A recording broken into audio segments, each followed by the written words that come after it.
Hello everyone, my name is Zenitsu and I'm back with another Digimon deck profile video.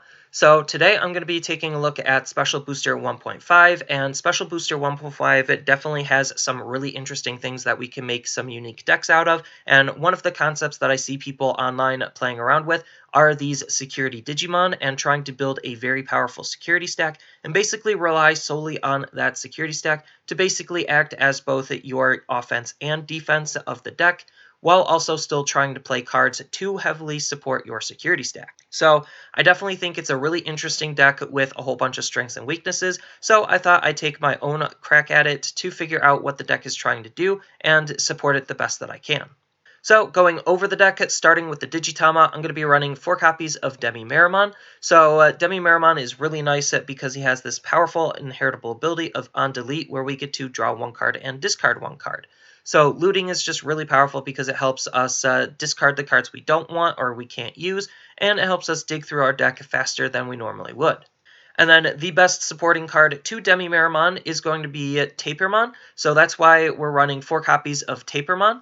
So Tapermon has this nice on-delete ability of allowing us to draw 1 card, so pair that up with Demi-Meramon, and it's basically like we draw 2, discard 1, and that's just really powerful at helping us see lots of cards quicker, but we don't really want to run too many low-level Digimon, just because we're trying to make our security as powerful as we possibly can, so that's why our level 3s are a little bit on the lighter side, because of the way the deck just wants to work. So the only other rookie that I'm going to be running in the deck is going to be 4 copies of Agumon Expert. So this is a really interesting tech choice just because Agumon Expert has this powerful on-play ability where we get to return 1 Digimon with Agumon in its name from our trash to our hand. So the whole idea is if we get into the long game and we need to start grinding the opponent down, Agumon Expert just ensures that we always have a card to play, because if we have another Agumon Expert in our trash, then we use this one to just recycle that one, then have the Agumon Expert on the field die by attacking into the opponent's security, and then we could replay the Agumon Expert we grabbed off of the first one, and it's just a continuous cycle on being able to play cards, and that's just what makes the card really, really interesting for this style of deck.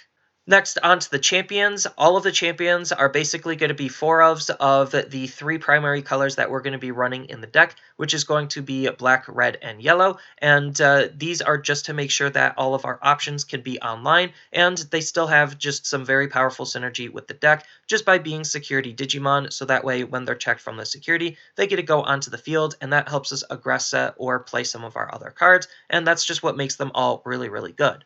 So like I said, I'm going to be running 4 copies of Black Gatomon because she is purple. I'm going to be running 4 copies of Greymon because he is red. And I'm going to be running 4 copies of Ankylamon because he is yellow. And again, those are the 3 primary colors that we're going to be playing with in the deck. Next, I'm going to be running 4 copies of Magnadrumon. So the only reason why we're playing Magnadrumon is for this on-play ability to recover 1, and that's basically all we're trying to gain out of the card, just because a lot of our offense and defense is coming from the security, so making sure that we can keep our security as healthy as possible not only keeps us in the game, but also makes it very, very threatening for the opponent to want to hit into our security, because there's a very high likelihood that they're going to hit something that'll negatively impact them. Next, I'm going to be running 2 copies of Volcanicdramon. So Volcanicdramon is really in here just as a nice tech option because of this on-play ability, where we get to delete all of the opponent's Digimon with 4000 DP or less.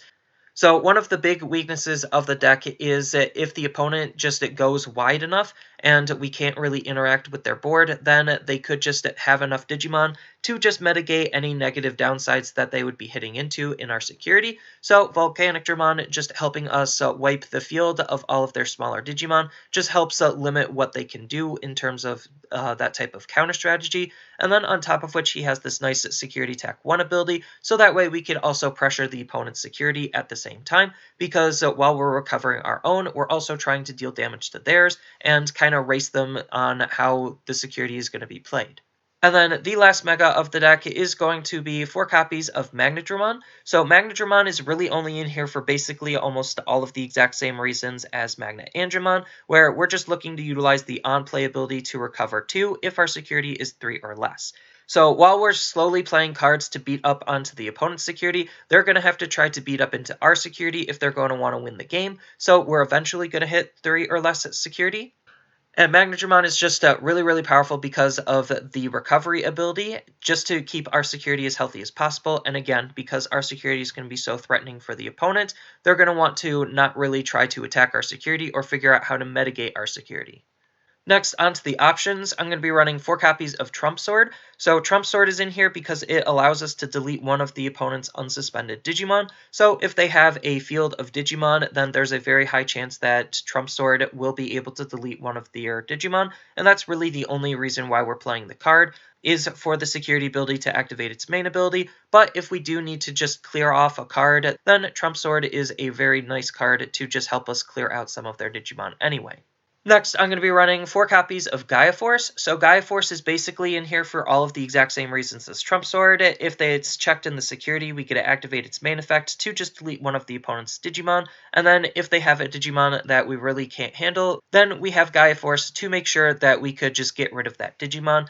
And then we do have a couple of red cards that we could always play to make sure that Gaia Force is going to be online as much as it can be. Next, I'm going to be running 2 copies of Holy Wave. So Holy Wave is in here for basically almost the exact same reasons as Magnadrumon and Magnadrumon, where we're just utilizing its ability to recover 1, and the fact that it has a nice security ability of activating its main to recover 1 means that if it's checked in the security, it basically replaces itself, so we have an increased chance on hitting something even more dangerous, and that's just pretty good. And then the last option card of the deck is going to be 4 copies of Seven Heavens. And Seven Heavens, again, is just in here as another removal option card to just try to deal with the opponent's board the best that we possibly can, because its security effect activating its main effect is just pretty decent.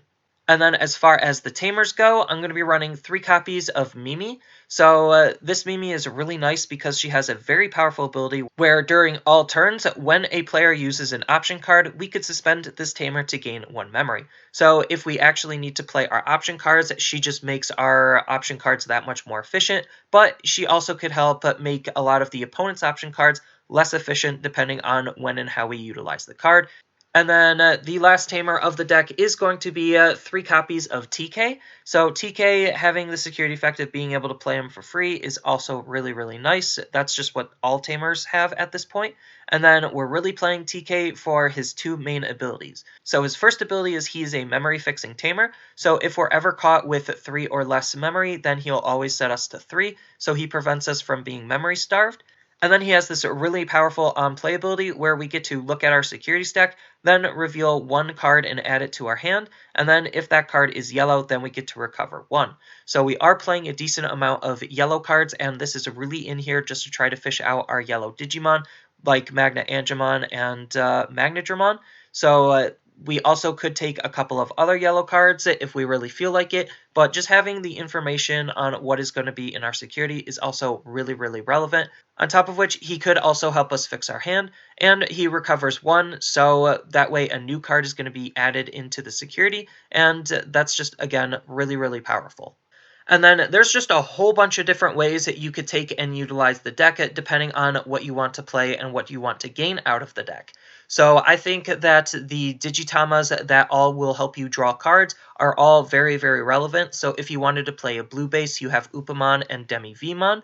And then if you want to have a yellow base, you could play Cupimon and Upamon. But the fact that all of these Digitamas are meant to draw cards is definitely why you would want to run them. And then if you are running the blue base, you get access to Gabumon, which is a nice card because of his on-play draw card. And then you get access to Vmon to just have the jamming ability help you draw cards with Demi-Vmon, and to just help you aggress onto the opponent's security. You could also think about running some more purple rookies if you really felt like it. So Shamanmon is definitely one of the more powerful ones because if you want, you could run Night Raid as a possible purple card to just basically act as another security Digimon for its security effect. But with Night Raid, you do have to run more purple rookies in order to make this card really, really effective. But if you are playing the yellow base, then you have a whole bunch of other really powerful and really interesting Digimon you could utilize. So Kudomon will help you draw cards if your hand is 4 or less cards. So pair that up with Cupimon or Upamon, and you could potentially draw 2 cards off of Kudomon. And then you also have cards like Solomon, which also help you recover if you really feel like it. And then, like I said, with Cupimon or Upamon, you could also draw cards off of it.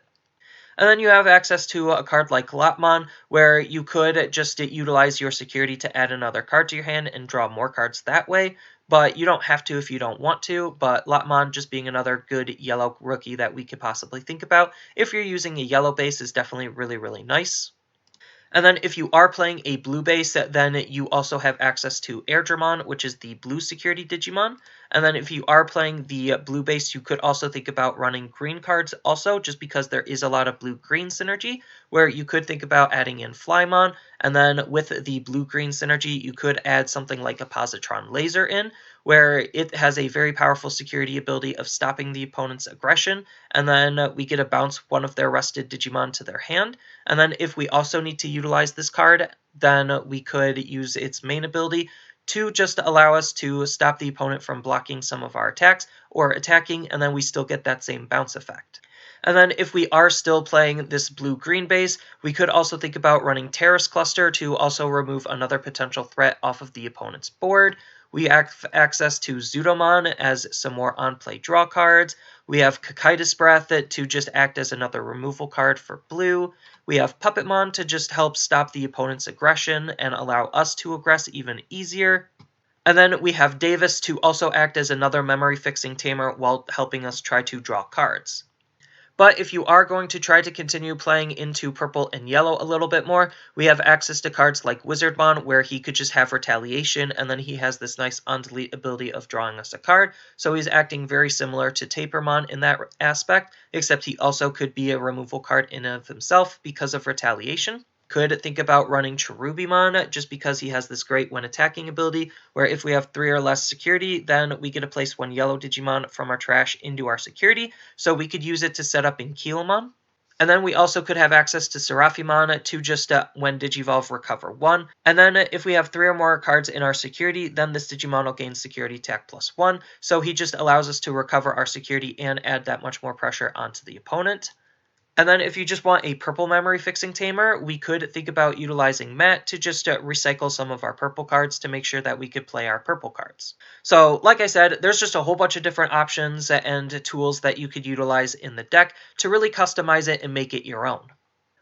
But for the most part, this is just my interpretation of a security surprise deck, and it's definitely a really interesting deck. It does have its own weaknesses. Like I said, it's really weak to go wide strategies, and it's really weak against blockers, and it's especially weak against Craniumon, where we actually just really can't deal with Craniumon once he's on the field. So it does have its own strengths, and it does have its own weaknesses, but the whole point is this is a really fun, unique, and interesting deck to be playing around with, just because it is a little bit different than what a lot of other decks in Digimon are doing.